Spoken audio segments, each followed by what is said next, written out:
আসসালামু আলাইকুম রহমতুল্লাহ। আবারও আজকে আমি একটা গুরুত্বপূর্ণ প্রসঙ্গে আপনাদের সামনে হাজির হলাম। তো চলেন কোশ্চেনটা আমরা একটু দেখে নিই। বলছিল উইচ ওয়ান ইজ কারেক্ট। 15তম প্রভাষক নিবন্ধনে এই কোশ্চেনটা আসছিল। একটু ফোকাস রাখবেন, আমাকে বুঝতে হবে যে আসলে এখানে কোন সেন্টেন্সটা কারেক্ট সেটা একটু দেখতে হবে। একটু ফোকাস রাখেন, এই নাম্বারটাকে সঠিক কিনা একটু দেখি। Every students are present today. একটু ফোকাস রাখেন, এটা হচ্ছে একটা ডিটারমিনার।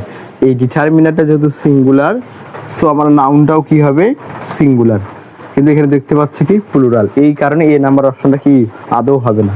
এবার আমরা 2 নম্বর অপশনে একটু আসি।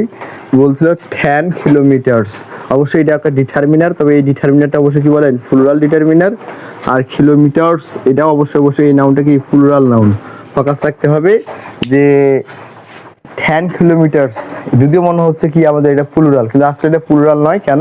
কারণ এগুলো হচ্ছে সিঙ্গেল ইউনিট বোঝায়, সমষ্টির একক বোঝায়। তো যাই হোক, যেহেতু এটা আমাদের সিঙ্গেল ইউনিট, এই জন্য ভার্বটা এখানে কি হওয়ার দরকার ছিল? অবশ্যই সিঙ্গুলার হওয়ার দরকার ছিল, কিন্তু ভার্বটা যেহেতু এখানে প্লুরাল, এই কারণে আমাদের বি নাম্বার অপশনটা হচ্ছে না। নাম্বার 3 আসি।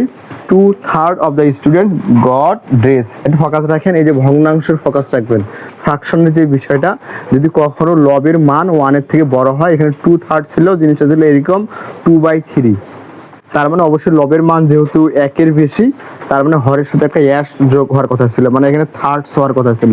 যেহেতু ওরা অ্যাশটা দেয়নি, এই কারণে এই অপশনটাও কি ভুল। এরপরে আমরা যদি সর্বশেষ ডি নাম্বার অপশনে আসি, আমাদের এটাই অপশন, সবগুলাই যেহেতু এই মতো হয়ে গেল, তার মানে অবশ্যই ডি নাম্বার হবে। তবে একটা বেশি ফোকাস রাখতে হবে, ইনফরমেশন হচ্ছে আনকাউন্টেবল নাউন।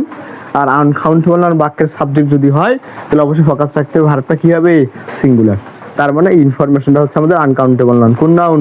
Uncountable noun. আশা করি এতটুকু বুঝতে পারছেন। ধন্যবাদ সবাইকে।